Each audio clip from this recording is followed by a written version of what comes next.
صلی علی محمد۔ تو دیوار والوں کو تو میں نے 7 دن زحمت نہیں دی، تو میں 8ویں دن بھی ریکارڈ خراب نہیں کرنا چاہتا۔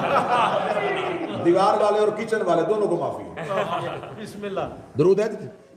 بسم اللہ۔ اب حیثیت امام کیا ہے؟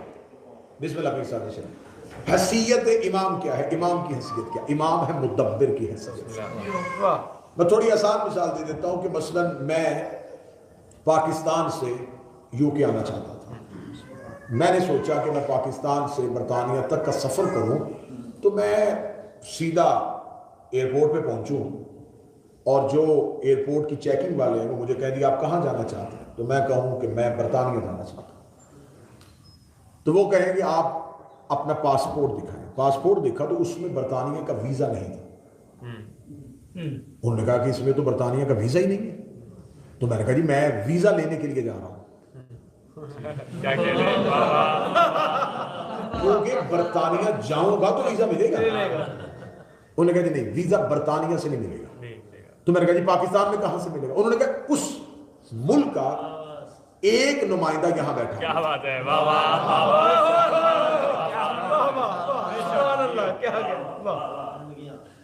میں نے کہا جی میں اپنا پورا ریکارڈ ساتھ لے کے آیا ہوں، میرے پاس پورے میرے ڈاکومنٹس ہیں، میں اس طرح کرتا ہوں مجھے برطانیہ جانے دیں، میں برطانوی وزیر اعظم کو اپنے ایک ایک پیپر دکھاؤں گا، وہ دیکھ لے گا کہ میرے ڈاکومنٹس بالکل کلیئر ہیں۔ انہوں نے کہا جی کاغذات وہ نہیں دیکھتا،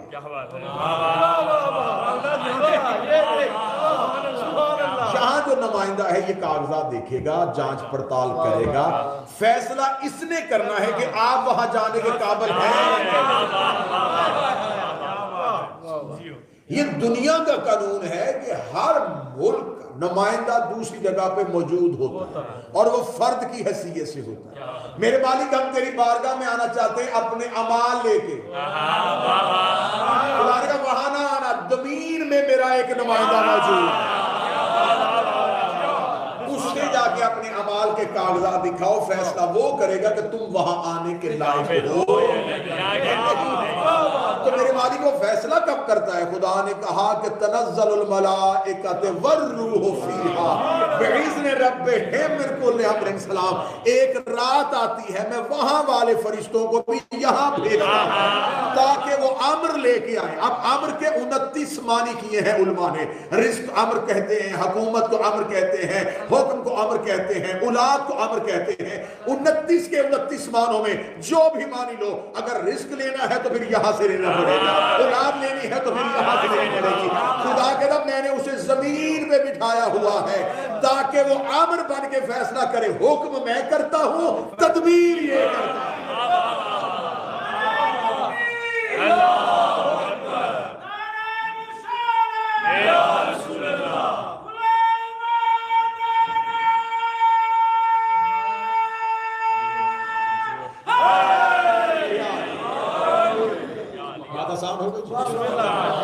حیثیت امام کو تسلیم کرنا پڑے گا کہ اگر امام کو تسلیم نہیں کریں گے تو پھر بتایا جائے کہ کائنات میں یہ نظام چلا کون رہا۔ جب ہم یہ کہتے تو کہتے ہیں یہ کیسے ہو سکتا ہے کہ کوئی اگر ایسا امام ہے تو اسے نظر آنا چاہیے۔ نظر آنا امام کے لیے ضروری ہے، کیوں؟ خدا عدل کا ترازو کو بالکل برابر رکھتا ہے۔ خدا نے زمین پہ ایک ایسا بھی بھیجا ہوا ہے جو گمراہ کرتا ہے اور وہ نظر نہیں آتا۔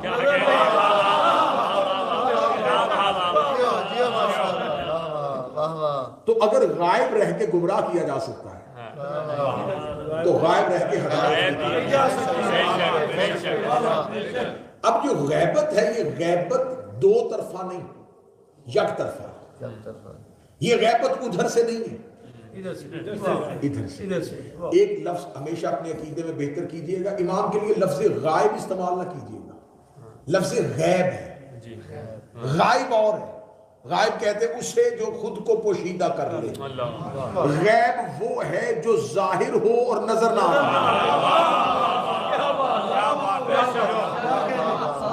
اس کی وضاحت میرے ایک امام کے فرمان سے ملی تھی۔ امام سے کسی نے آگے پوچھا مولا آپ کے پاس غائب کا علم ہے؟ امام نے فرمایا امام سے کوئی چیز غائب نہیں ہوتی. وہ کون سی چیز ہے جو امام سے غائب ہے؟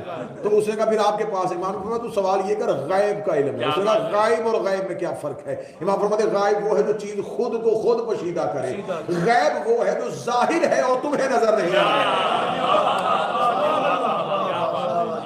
اللہ غائب نہیں، غائب. جنت غائب نہیں، اور خدا نے قرآن میں پہلی ہی آیت میں یہ کہا یؤمنون بالغیب.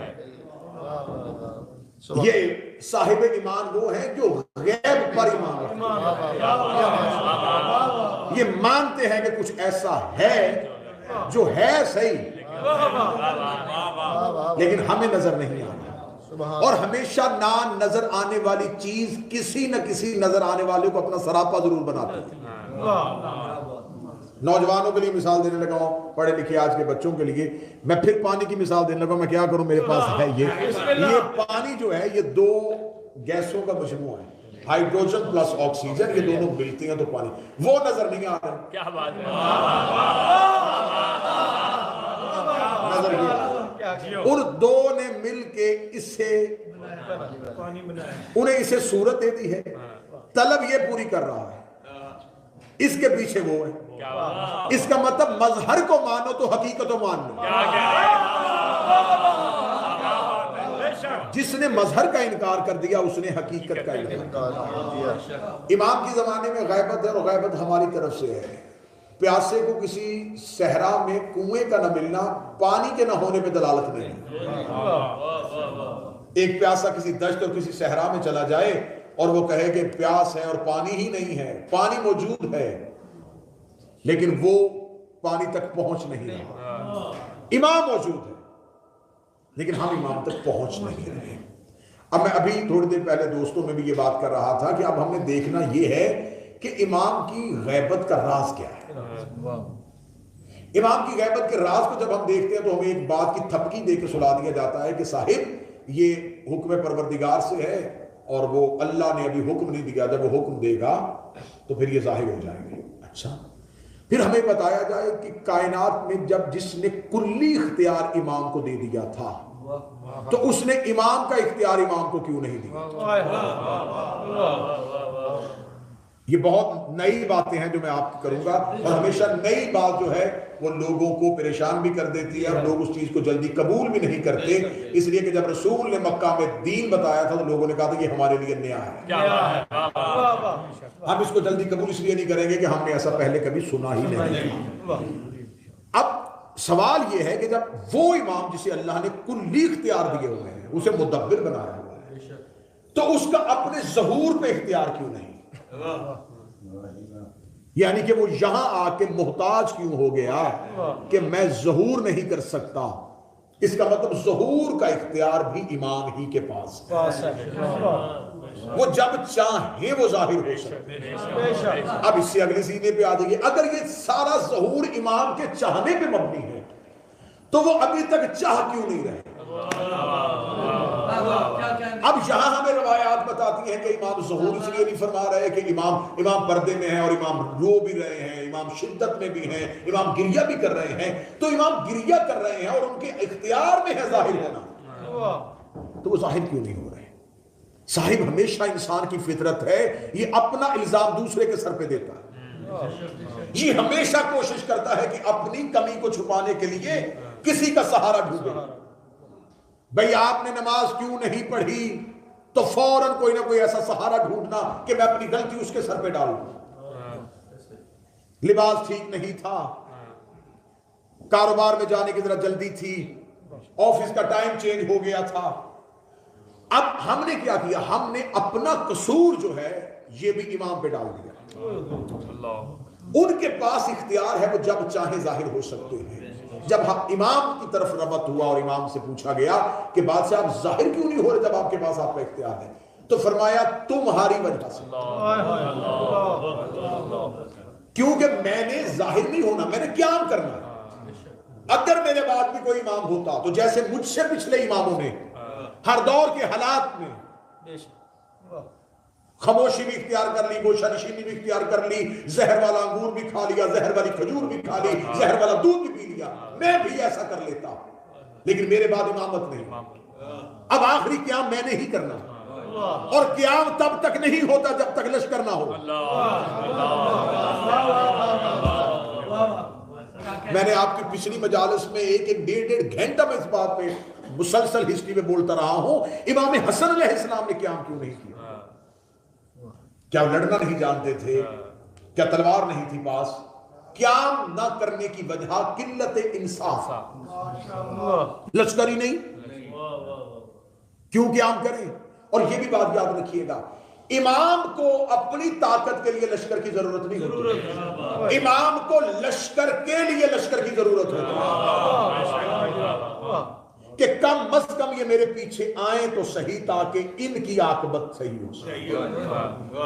اب امام کو اپنے لشکر میں تم نے امام کے لشکر میں نہیں جانا، امام نے تمہیں اپنے لشکر میں شامل کرنا۔ اگلا لفظ اور آسان کر دوں، تمہاری امام کو ضرورت نہیں، تمہیں امام کی ضرورت ہے۔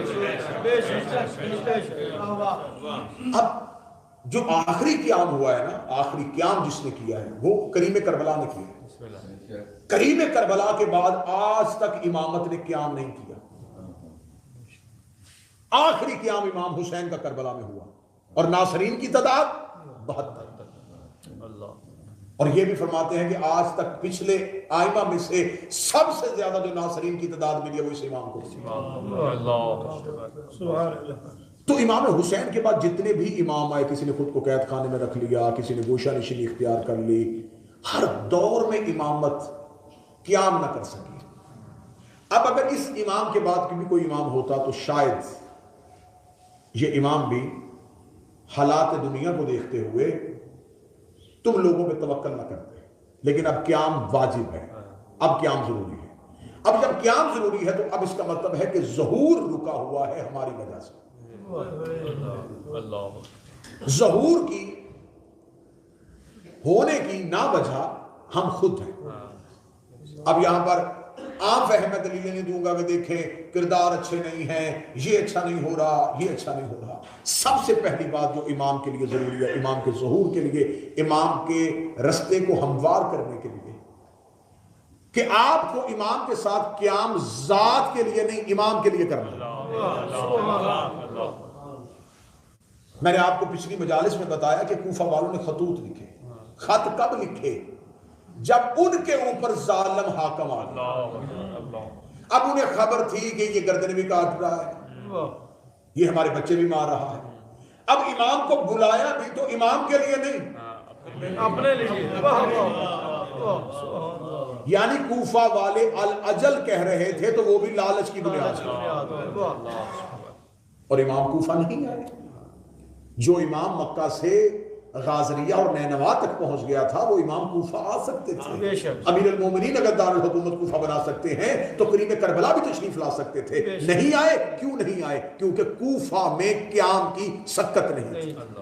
اس کا مطلب ہے کہ امام اس قوم میں تب تک نہیں آتا جب وہ قیام کرنے کی صلاحیت میں نہیں آتا۔ اب ہمارے پاس قیام کرنے کی صلاحیت اور ہمارے پاس قیام کرنے کی سکت کیا ہے؟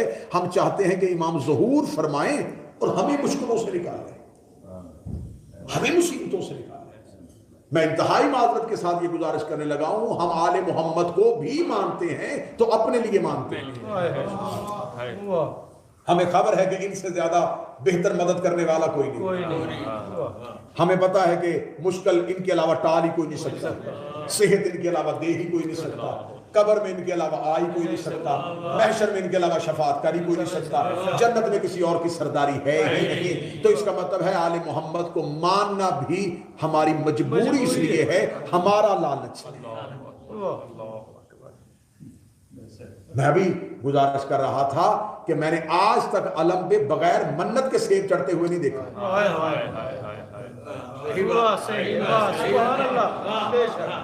میں انتہائی معذرت کے ساتھ کہوں گا، ہم نے علم پہ سیب بھی رکھا تو منت کا رکھا، یہ مراد پوری کریں تو یہ سیب۔ میں نے آج تک بغیر دعا کے چادر چڑھتی ہوئی نہیں دیکھی۔ میں نے بغیر آج تک بغیر حسرت کیے ہوئے کسی شیعہ کے گھر میں کھیر پکتی ہوئی نہیں دیکھی۔ تو ہم نے تو اپنی حاجات کے لیے ہم نے کہا ہے کہ ہم دیا بھی علم کے نیچے جلاتے ہیں تو منت کا دیا نہ جلاؤ، عشق کا دیا جلاؤ۔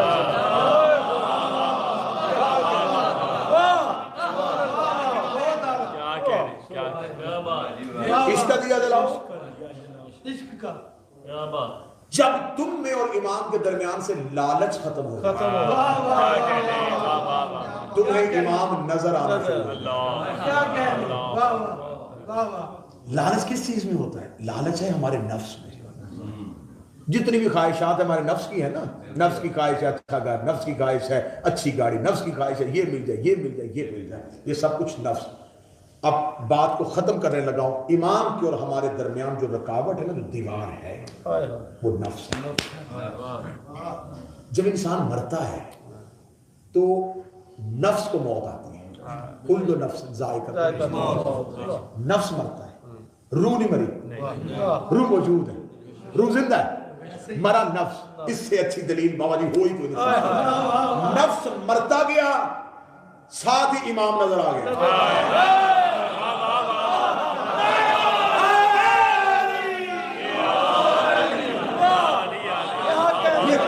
علی کیوں نظر آیا؟ یہ سرحان علی کی کرسی کیوں نظر آئی؟ وہی علی جو دنیا میں 70 سال نظر نہیں آیا، وہ قبر کی کوٹھی میں کیوں نظر آیا؟ اس لیے کہ نفس مر گیا ہے۔ تم زندگی میں نفس مارو، امام ابھی نظر آنا چاہیے۔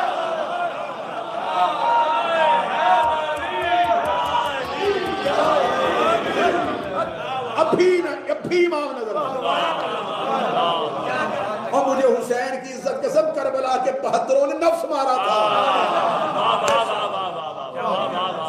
کوفہ والے نفس کی تسکین کے لیے امام کو مارا، نفس کی تسکین تھی۔ امام آئے، لشکر میں شامل ہوں گے، گھر بچ جائے گا، زیادہ دیر جئیں گے، نسلیں ہماری جئیں گی۔ نفس کی تسکین کے لیے امام کو بلا رہے تھے، امام آئے ہی نہیں۔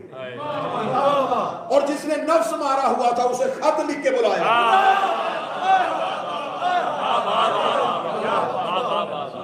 ایک خط امام کو لکھا جا رہا ہے، ایک خط امام خود لکھ رہے ہیں۔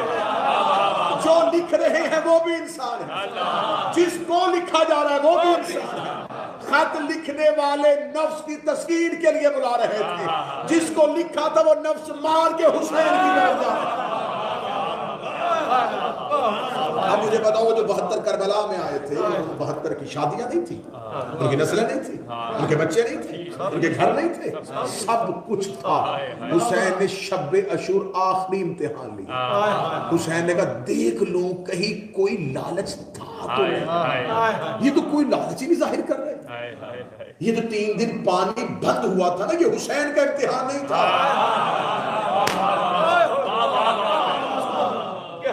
آپ کیا سمجھتے ہیں کہ امامت پیاسی ہو گئی اور امام کا امتحان؟ مجھے کسی کتابوں سے ثابت کرو کہ کسی بھی امام نے کسی بھی شدت میں کبھی بھی ان چیزوں کی خواہش ہو کہ مجھے کھانا نہیں مل رہا۔ پانی بند ہوا تھا، پانی بند ہونا امامت کا امتحان نہیں تھا، کھانا بند ہونا امامت کا امتحان نہیں تھا۔ وہ جو 72 ساتھ آئے ہوئے تھے ان کے نفس کا امتحان۔ میں نے مقتل چھان کے پڑھی ہے، اتنے امام کے اختیارات کے قائل تھے، کسی ایک نے چل ہی نہ کہتے کہ ہمیں فرات سے پانی لے دے، امام سے یہی کہہ دیتے کہ امام پاؤں کی ٹھوکر مار کے چشمے۔ انہوں نے امام کے اختیار سے بھی خواہش نہیں کی۔ انہوں نے یہ بھی نہیں کہا کہ اگر اسماعیل ایڑیاں رگڑ کے پانی نکال سکتا ہے تو مولا پاؤں مارے، یہی خیمے کے اندر سے چشمہ نکل آیا، ہمیں نکال دے، ہم ان سے نہیں مانگتے، تو ہمیں دے دے۔ اتنا نفس مارا ہوا تھا، انہوں نے امام سے بھی نہیں مانگا۔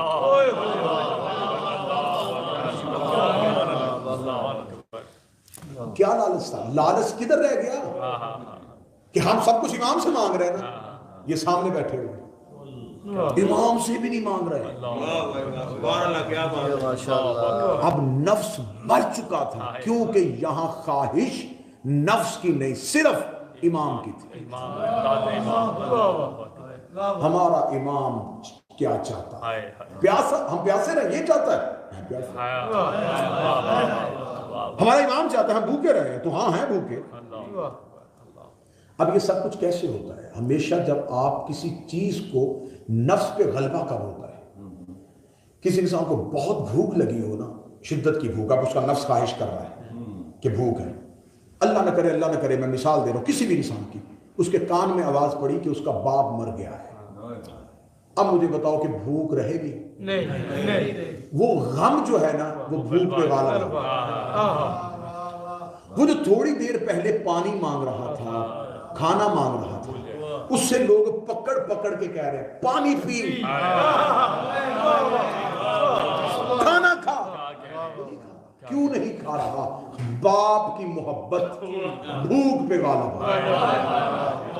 کربلا والوں کو پیاس لگ ہی نہیں رہی. امام کا عشق بھوک پہ غالب ہے، پیاس پہ غالب ہے. لوگ کہتے ہیں یہ جو شیعہ زنجیر مارتے یار ان کا بدن کٹتا ہے انہیں تکلیف نہیں ہوتی. جب ماتمی چھری جسم پہ مارتا ہے تو حسین کا عشق بدن کی تکلیف پہ غالب آ جاتا ہے. اور جب عشق غالب آ جائے تو پھر نفس اپنے آپ کی ساری صلاحیتوں کو مار دے. مسلسل عرفان پڑھ رہا ہوں سرکار، وہ غیبت نہیں پڑھ رہا، وہ انتظار نہیں پڑھ رہا جو مدت سے پڑھا جاتا ہے کہ یہ ہے یہ نہیں، بس گناہگار ہے جی، بس کہاں امام کہاں.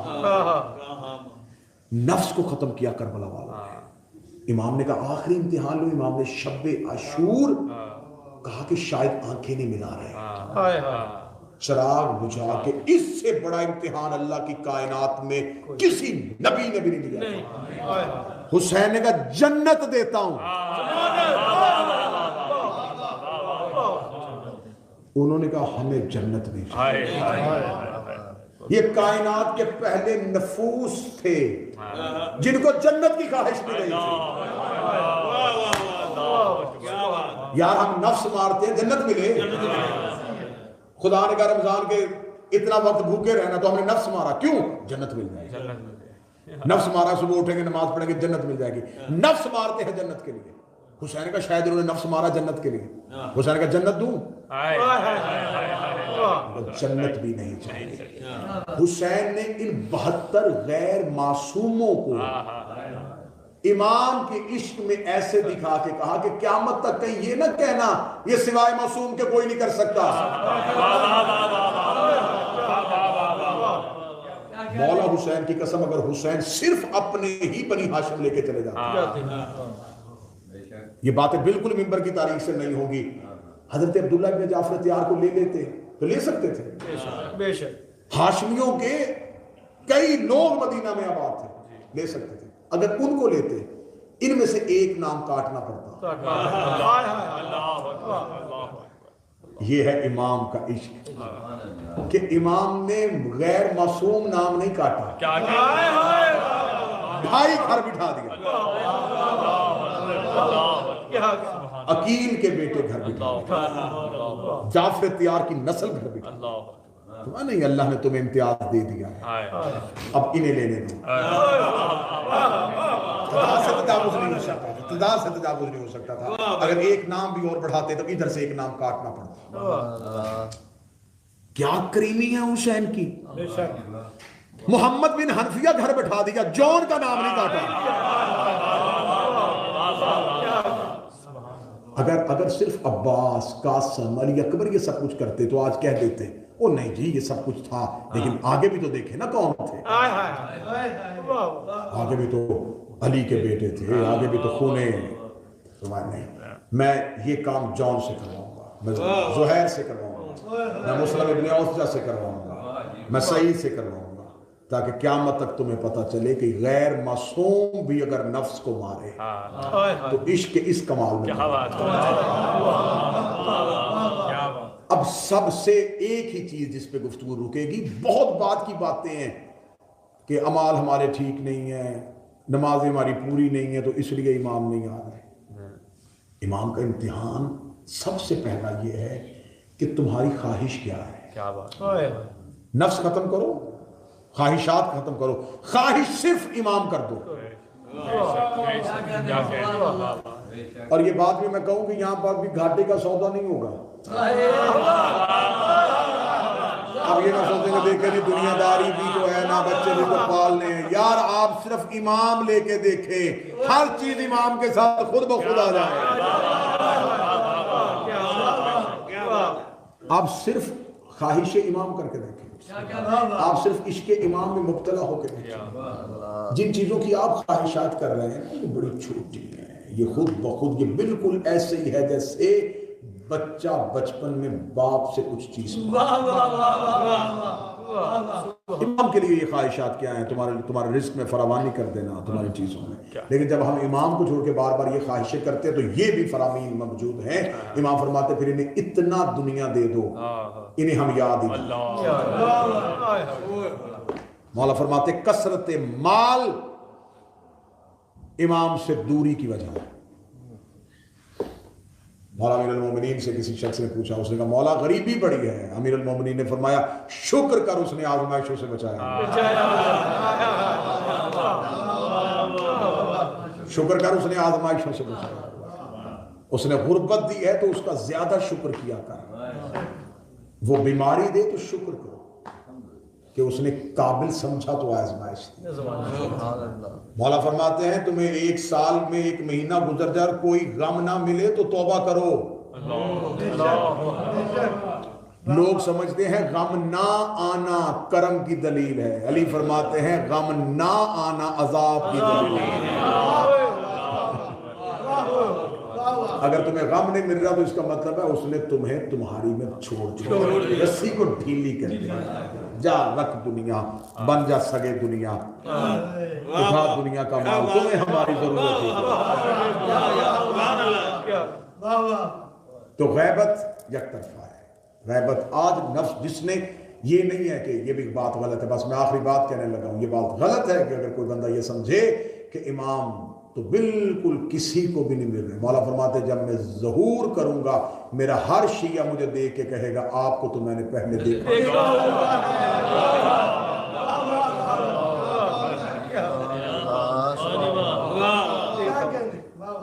عارف عالم دین ہے، امام سے ایک سوال پوچھنے کے لیے صحرا میں آ گیا، چلتا رہا، کہیں بھی امام سے ملاقات نہیں ہو رہی تو رستے میں چلتے ہوئے کوئی اجنبی ملا، اجنبی نے طریقے سے سوال کا جواب دیا، جواب ذہن میں آیا، ہاتھ سے اونٹ والا تازیانہ زمین پہ گر گیا، تازیانہ اٹھا کے اس شخصیت نے اس عالم دین کے ہاتھ میں دیا۔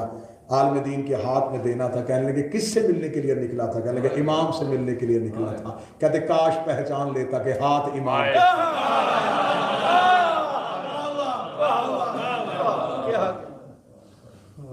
اتنے واقعات ہیں پڑھوں تو رات بیت جائے کہ امام سے ملاقات ممکن ہے۔ یہ نہیں ہے کہ ملاقات امام ممکن نہیں ہے، امام سے ملاقات ممکن ہے، لیکن مولا فرماتے میں ہر ایک سے ملوں گا اس کے عرفان کے مطابق، اس کی معرفت۔ مولا فرماتے میں لمحہ بھی تم سے دور نہیں ہوتا، لمحہ دن کی بات نہیں۔ امام فرماتے میری نظریں مسلسل تم پہ رہتی ہیں، دشمن تمہیں تکلیف نہ پہنچائے، درندوں کے جنگل میں میں نے تمہیں بچا کے رکھا۔ اس سے بڑھ کے امام کے ہونے کی دلیل کیا ہے؟ جس امت نے اماموں کو قتل کر دیا تھا، جنہوں نے نبی کا بیٹا نہیں چھوڑا تھا، آج کھل کے عزاداریاں کر رہے ہیں تو امام صاحب، آج ان کا نام لے رہے ہو تو امام صاحب۔ امام فرماتے ہیں میں مسلسل تمہیں دیکھ رہا ہوں۔ اپنی نسلوں کی تربیت اس انداز سے کرو کہ اپنے بچوں کو امام کے ہونے کا یقین اتنا دلا دو کہ ان کو خبر ہی نہ ہو کہ وہ نہیں ہیں۔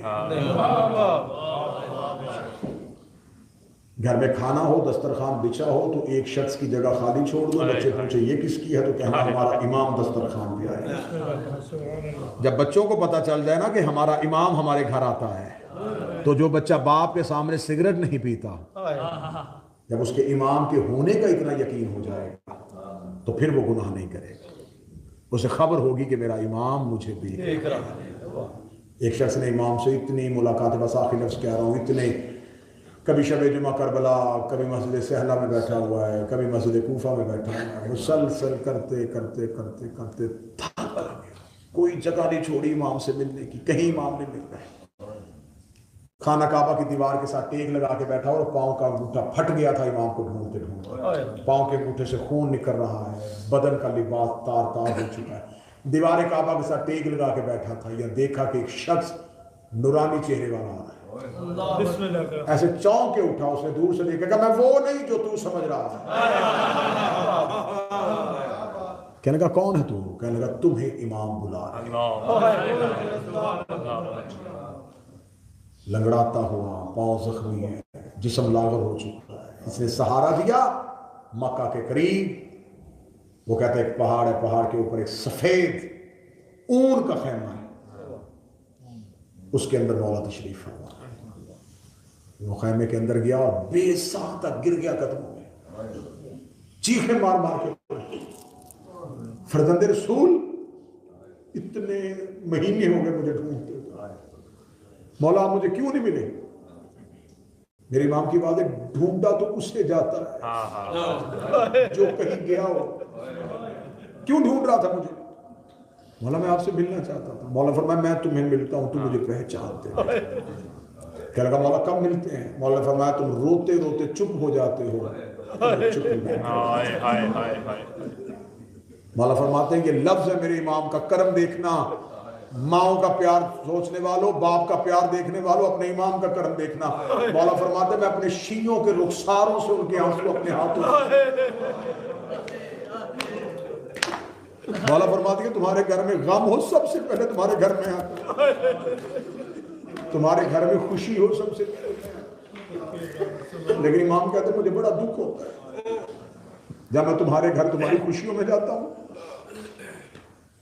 تم دنیا کے عہدے داروں کا دروازے پہ انتظار کر رہے ہو.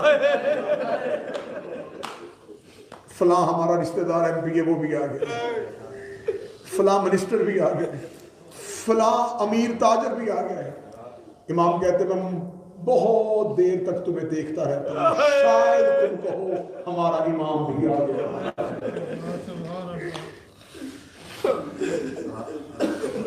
مولا فرماتے پھر ایک جگہ ہے، کہیں اور مجھے ڈھونڈو نہ ڈھونڈو، مجلس شبیر میں مجھے ضرور میں وظیفہ دے کے جا رہا ہوں اس مجلس میں. زندگی باقی ملاقات نہیں، زندہ رہا، وفا ہوئی، بیوی سیدہ نے کرم کیا، آپ کے چہروں کی دوبارہ زیارت ہوگی. ہاتھ باندھ کے کہہ رہا ہوں ہر مجلس میں ایک بار روتے ہوئے یہ ضرور کہنا کہاں بیٹھا ہے فاطمہ کا بیٹا. مجلس میں روتے ہوئے ایک بار اپنے امام کو دائیں بائیں ضرور ڈھونڈ، اینا بقیت اللہ، کہاں ہے سیدہ کا بیٹا. یقین رکھا کرو کہ وہ مجلس شبیر میں. اس وقت میرے امام مجلس میں کہیں تشریف لے، روتے ہوئے اپنی حسرتیں مانگ رہے ہوتے، مولا میری یہ خواہش پوری کر دے، مولا میری یہ خواہش پوری کر دے. ایک دعا روتے ہوئے ضرور مانگنا، مولا کوئی ایک ایسی مجلس میں ضرور آؤں جہاں میں تم سے مل سکوں، میں تم سے ضرور ملوں. ہر جگہ میرے مولا جاتے ہیں، ہر جگہ پرسہ لیتے ہیں، ہر پرسے کے بعد میرے مولا روتے ہوئے مجلس والی جگہ سے نکلتے ہیں. آج شیعہ ابھی شب لگ جائے گی، سو کے دن ختم ہوں گے، سو میں ختم نہیں ہوں گے.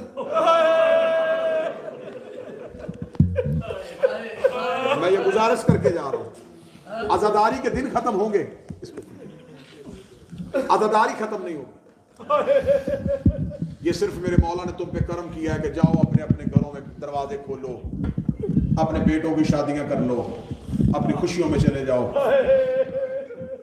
لیکن یہ نہ سمجھنا کہ سو کے دن ختم ہوئے تو شاید اب رونا ہی نہیں ہے.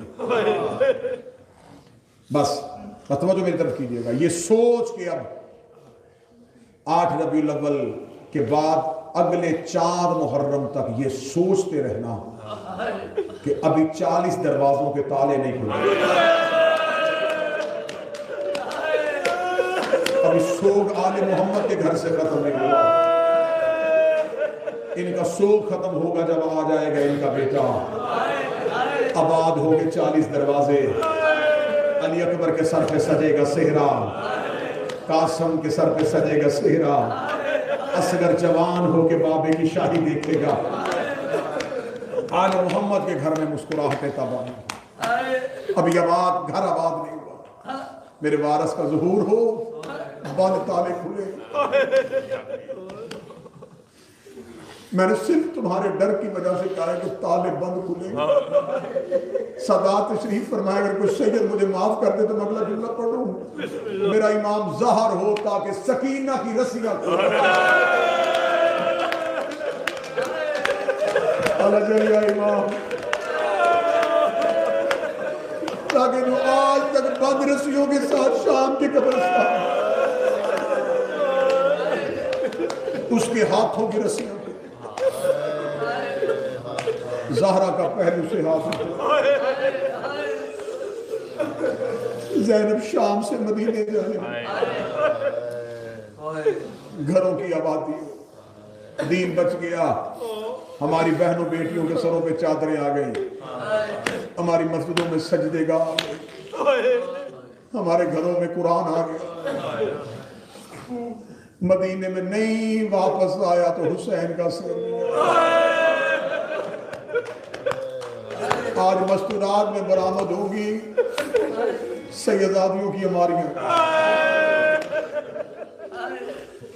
اتنا انتظام کیا ہے ماتمیوں نے کہ انہوں نے مسلسل مجلسوں میں اعلان ہوتا رہا جی آخری مجلس میں ہماریاں صرف بیویوں میں برآمد ہیں،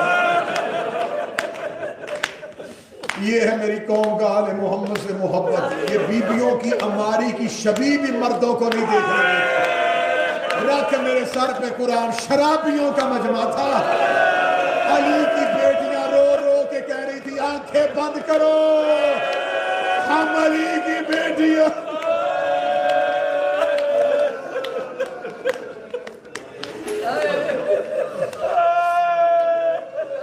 اللہ ہر کسی کی بیٹی کو سلامت رکھے، اللہ تمہاری بہنوں کے پردے سلامت رکھے، بیٹی 40 سال کے بعد بھی اپنے پیکے گھر جائے نا، اسے پوچھنا نہیں پڑتا، 40 سال بعد اپنے بھائیوں کے شہر جانا پڑے، باپ کے شہر جانا پڑے، چھوٹے چھوٹے بچوں کو شہر کے دور سے بتانا شروع کر دے، اٹھو میں تمہیں بتاؤں میرے بابے کا شہر آنے والا ہے، بچوں کو اٹھا کے کہہ دیا یہ میرے باپ کی حویلی ہے، وہ گھر میرے بھائی کا ہے، اس گھر میں اپنے باپ کے ساتھ رہتی رہی ہوں، رکھ میرے سر پہ قرآن، 1.25 سال کے بعد واپس آئی ہے، مدینے کے باہر کمر پہ ہاتھ رکھ دی، سجاد یہ مدینہ ہے،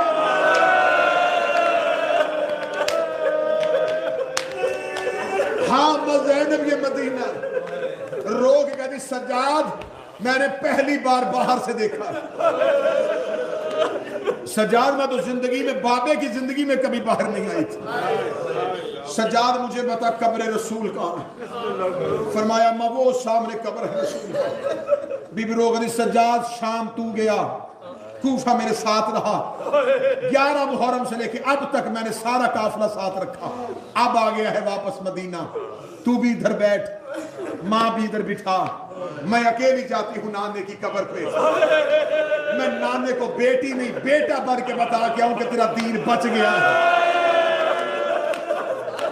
میں نے جملہ پڑھ دیا، بی بی نے کہا میں بیٹی نہیں بیٹا بن کے نانے کو بتا کے آؤں دین بچ گیا ہے، مولا سجاد کو وہی بیٹا رہنے دیا، بہار کی 4تھی جلد علامہ مجلسی، جتنا چل سکتی تھی اتنا چلی، اس کے بعد صدا سے معافی مانگے جو پڑھنے لگا، یہ ہے منبر کے تقدس کی قسم، قبر محمد میں ایسے گئی جیسے اکبر کی لاش پہ، مجھ سے کوئی ماتمی وجہ نہ پوچھے، میں وجہ نہیں پڑھ سکوں گا، کیوں ایسے چلی، سر سے لے کے پاؤں تک زخمی تھی قرآن کی آیت. نانے کی قبر پہ گئی, مجلس ختم ہوگی, نوحہ خان نوحہ پڑھیں گے. ماتمیوں کے کان ہوتے ہیں لوہے کی سطروں پہ, لوہے کی سطر ہوتی ہے, ماتمی کا سینے پہ ہاتھ آتا. میں نوحہ کسی شاعر کا نہیں پڑھنے لگا. تم برداشت کر لو گے تو میں 4 سطریں پڑھوں گا, ورنہ 5ویں پڑھنی پڑے گی. 4 سطروں کے بعد 5ویں سطر سیدوں سے ماتمیوں سے برداشت کی. سید زیادہ میں 4 سطریں وہ پڑھنے لگا ہوں جو علی کی بیٹی نے خود نوحہ قبر محمد میں پڑھا. بی بی نے آ کے قبر رسول کے دروازے پہ ہاتھ رکھا, بی بی نے نوحے کی پہلی سطر پڑھی. بی بی رو کے دی نانا قبر سے نکل کے پہچان میں وہی زینب ہوں. پہلی سطر میں نے پڑھ لی, دوسری سطر پڑھنے لگا. بی بی رو کے کہتی نانا تیری اذان بچ گئی, میرا مؤذن مارا گیا. تیسری سطر پڑھنے لگا. بی بی رو کے کہتی نانا تیری نماز بچ گئی, میرا نمازی کربلا میں مارا گیا. چوتھی سطر ایسے سننا جیسے غریب مجلس سنتا ہے. چوتھی سطر پڑھنے سے پہلے علی کی بیٹی نے گٹھڑی کھولی, گٹھڑی سے حسین کا تیر والا کرتا نکال کے قبر محمد پہ چادر بنا کے ڈالا. رو کے دی نانا ایک بار قبر سے نکل کے پہچان, یہ اسی حسین کا کرتا ہے جو تیری زلفیں تھاما کرتا تھا. قبر محمد ہل گئی, آواز آئی زینب کرتا ہٹا, زینب کرتا ہٹا. اب سید مجھے دیکھ کے ماتم کرنا. رو کے دی نانا تجھ سے بیٹے کا کرتا برداشت نہیں ہوا, رات آدھی ہونے دے, میں اکیلی تیری قبر پہ آؤں گی, تیری قبر کا چراغ بجھا کے میں تجھے. حوصلہ حوصلہ, میں تجھے اپنا لباس دکھاؤں. تو نے بیٹے کا لباس برداشت نہیں کیا. نانا تیری امت نے اتنا تیرے بیٹوں کو نہیں مارا جتنا تیری شریف بیٹیوں کو مارا. نانا میں زینب آ گئے. نانا کچھ دکھ میرے سن. ہل گئی مصطفیٰ کی قبر. فرمائی زینب مجھے درد نہ سن. گٹھڑی اٹھائی, حسن کی قبر پہ آئی. رو کے دی بھائی بہنوں کے درد سنتے ہیں. کیا بہن تجھے اپنے درد سنائے؟ حسن میں نے تیرے جنازے سے تیر نکالے تھے. حسن مجھ سے درد سن. قبر حسن سے آواز آئی عالیہ میرے تو کفن کا رنگ نہیں ابھی بدلا, مجھے درد نہ سنانا. ایک بار نانے کی قبر دیکھی, ایک بار بھائی کی قبر دیکھی, نظر پڑ گئی ماں کی کچی قبر پہ. رو کے کہنے لگی اماں ماں بھی بیٹی کی نہ سنے. شریف بیٹیوں کا دستور ہے. اللہ تمہاری بیٹیوں کے نصیب اچھے کرے. میں منبر پہ دعا دیتے مسائل پڑھا. بیٹی گھر آئے نا, باپ سر پہ پیار دے کے پوچھے بیٹا تجھے تیرے گھر میں تکلیف. سمر شاہ دی بیٹیاں باپ کو درد نہیں بتا. بھائی گلے لگا کے پوچھتا چل بابا تو اس طرح نہیں بولی, مجھے بتا تجھے تیرے گھر میں کوئی تکلیف. شریف بہن سادہ شادی بھائیوں کو بھی درد نہیں بتا. جب ماں کے پاس آتی ہے پھر رو کے کہتی اماں بابا پوچھتا رہا میں نہیں بولی, بھائی نے بڑا پوچھا میں نہیں بولی, اماں مجھے میرے گھر میں یہ بھی تکلیف ہے, اماں مجھے میرے گھر میں یہ بھی درد ہے. زینب قبر محمد پہ گئی نہیں بولی, قبر حسن پہ آئی چپ رہی. ماں کی قبر پہ آ کر دی اماں تو میرے درد سن لے. قبر سیدہ سے آواز آئی زینب مجھے درد سنا. رو کر دی اماں تو میرے درد سنے گی؟ ہاں زینب میں تیرے درد سنوں گی. اب جتنے سید بیٹھے معاف کر دینا. بی بی رو کر دی اماں پھر میرے درد سن. اماں 28 رجب کو میں تیری قبر پہ آئی تھی, میں نے تیری قبر پہ ہاتھ رکھ کے وعدہ کیا تھا میرا کچھ بچے نہ بچے, میں تیری نسل بچا کے آؤں گی. ہاں زینب مجھے تیرا وعدہ یاد ہے. رو کے دی اماں قبر سے باہر آ, وہ تیرا سجاد بھی نہیں آئی, وہ تیرا باکر بھی نہیں آئی. اگلا جملہ پڑھو جس میں تم نے ماتم کرنا ہے. اپنے دامن کو چھاڑ کے کہتی نہ میرا آن آیا ہے, نہ میرا محمد آیا ہے, میرے کربلا میں سو گئے. کے آگے. زینب شکریہ رو کہتی اماں تیرا سجاد بڑی قیمت دے کے بچایا. اماں جب تیرے دروازے کو آگ لگی تو نے علی بچایا تھا. اماں صرف تو نے آگ میں علی نہیں بچایا, اماں میں نے بھی آگ میں علی بچایا. اماں جب تیرے دروازے کو آگ لگی میں چھوٹی تھی, جب امت نے بابا کے گلے میں رسی ڈالی تھی, اماں تو نے بابے کے کرتے پہ ہاتھ رکھ لیا تھا, اماں امت نے نہیں چھوڑا, تو نے بددعا کے ہاتھ اٹھائے تھے, بابے کے گلے سے انہوں نے ڈر کے رسی کھول دی تھی. کہا ہاں زینب میں نے علی بچایا تھا, اب سید ایک لمحہ مجھے معاف کر دینا. رو کبھی تیرے علی بچانا اور میرا علی بچانا بڑا فرق ہے. صرف علی کے گلے میں رسی آئی تھی, تو نے بددعا کے ہاتھ بلند کیے. اما حسین گھوڑے کی زین سے گرا, 300 قاتل ہاتھوں میں نیزے لے کے تیرا سجاد قتل کرنے کے لیے خیمے میں آیا. اما میں نے 300 قاتلوں کے درمیان سے سجاد اٹھایا, اما میں نے اپنی پوچھ پہ سجاد رکھا. اما کوئی مجھے دائیں سے نیزہ مارتا, کوئی مجھے بائیں سے نیزہ مارتا. اما میرا سر زخمی, میرے بازو زخمی, میرے پہلو زخمی. اما میں قاتلوں کے نیزوں سے تیرا سجاد نکال کے لے آئی. اما میں شام کے بازار میں پتھروں کے ہجوم میں تیرا سجاد بچاتا ہوں. اما وہ بیٹھا ہے تیرا سجاد, کیونکہ عماریوں کی برآمدگی ہے. میں ایک منظر اور پڑھنے لگا, خبر پہنچ گئی مدینے کے سید واپس آ گئے. مدینے کی چھوٹی چھوٹی بچیاں بشیر کے گھوڑے کے سامنے کھڑی ہو کے کبھی سکینہ آئی کہ نہیں آئی. 13 سال کے جوان پوچھتے بشیر قاسم آیا کہ نہیں آیا.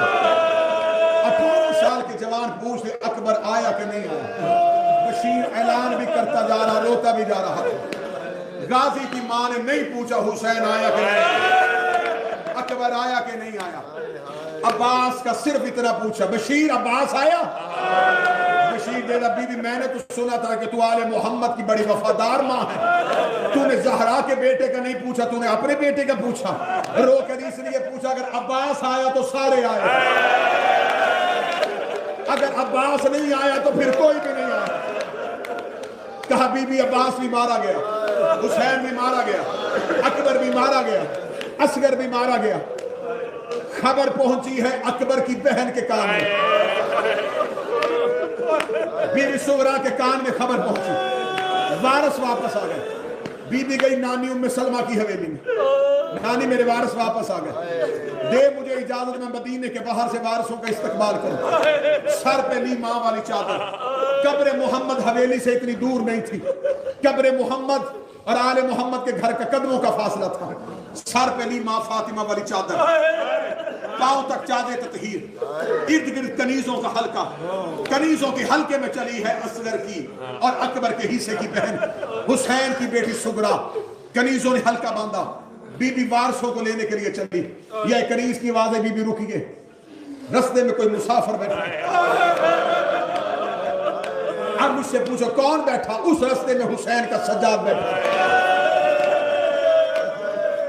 کنیز کی آوازیں مجھے مسافر اٹھانے دے, گھروں میں روگے, بستر پہ روگے.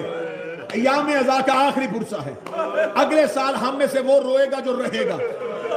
آج ودا ہو رہی ہے محمد کی بیٹی, آج ودا ہو رہی ہے علی کی بیٹی.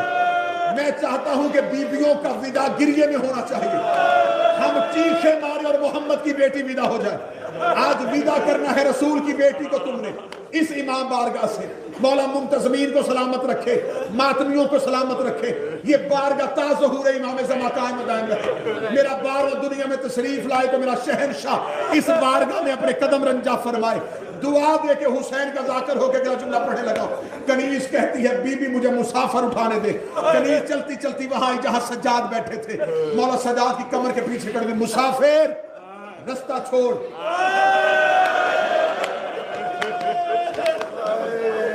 مولا سجاد جھکے ہوئے سر سے پوچھا کیوں؟ ہمارے مولا کی بیٹی آ رہی ہے. مولا سجاد کہتے وہ گزر کیوں نہیں جاتی؟ کہنے لگی کیسے گزرے، وہ بڑی پردہ دار ہے،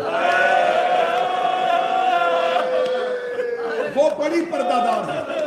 آل محمد صحت دے، زندگی اور صحت کے ساتھ آ کے بچوں کو ملے. حسین کے ذاکر ہیں آپ. حسین میں دعا دے کے جا رہا ہوں. روتے ہوئے مولا سجاد نے کہا میں پردے سے بڑا واقف ہوں. اپنی بیوی سے کہا میں آنکھوں پہ ہاتھ رکھتا ہوں، میرے پیچھے سے گزر جا. اگلا جملہ جو کنیز نے کہا سجاد تڑپ گیا. پڑھو جملہ. کنیز نے کہا کیسے گزاروں، وہ عباس کی بھتیجی ہے. عباس کا نام آنا تو سجاد نے زخمی ہاتھ زمین پہ رکھے. سجاد اٹھ کے کھڑا ہونے لگا. سجاد رو کے تو نے نام وہ لے لیا ہے، اب مجھ پہ کھڑا ہونا واجب ہو گیا ہے. ادھر سجاد کھڑا ہونے لگا. یا سغرا کی آواز آئی بیٹھا رہنے دے، اس کا لہجہ میرے سجاد یہ بولا مجھے میرا سجاد یاد آ گیا. اس کا لہجہ میرے سجاد سے ملتا. حوصلہ حوصلہ. جب کہنا بیٹھا رہنے دے، اس کا لہجہ میرے سجاد سے ملتا. مولا سجاد کہتے نہیں، اب نام ایسا لے لیا ہے، اب تو میں اٹھا. مولا سجاد اٹھ کے کھڑے ہوئے. بی بی سغرا پیچھے سے گزر گئی. سال بعد سگی بہن بھائی سے پردہ کر کے گزر گئی. آخری 1 منٹ ہے، اس پہ جتنا گریہ ہو سکے کر لینا. جب بہن گزر گئی نا، 5واں امام کم سنی اٹھے. بابا کے کرتے میں بابا کربلا سے لے کے شام، شام سے مدینہ، باقر نے تجھ سے کچھ نہیں مانگا، ایک اجازت دے، پھپھی کو جا کے بتا کے ہوں گے یہ تیرا بھائی ہے. آواز آئی باقر اجازت ہے. اب جناب باقر چلے. حالت کیا ہے؟ چہرے پہ تماچوں کے نشان، سر پہ سفروں کی ریت، پھٹا ہوا کرتا. جناب باقر نے سغرا بی بی کے برقعے میں ہاتھ رکھا. بی بی سغرا مڑ کے کہتی بچہ ہاتھ چھوڑ، تجھے نہیں پتا میں حسین کی بیٹی ہوں. باقر دیکھ کے کہتے مجھے پھپھی پہچان. مجھے پھپھی کہنے والا تو کوئی سجاد کا باقر ہے؟ آواز آئی میں تیرا باقر ہوں.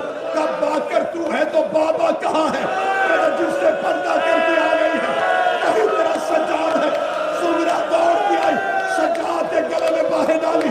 رو کبھی مجھے اتنا بتا، تجھے جوان بھیجا تھا، تیری کمر کیوں جھک گئی، تیرے سر کے بال سفید کیوں ہو گئے؟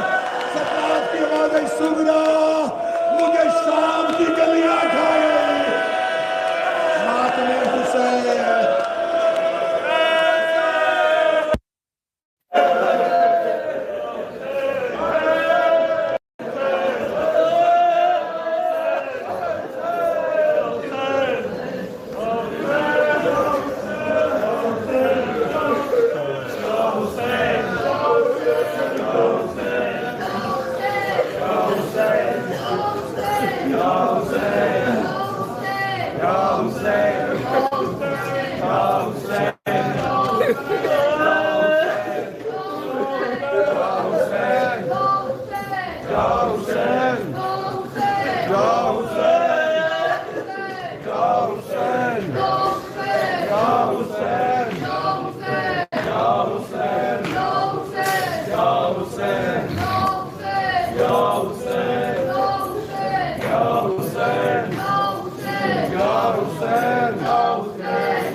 Hussein,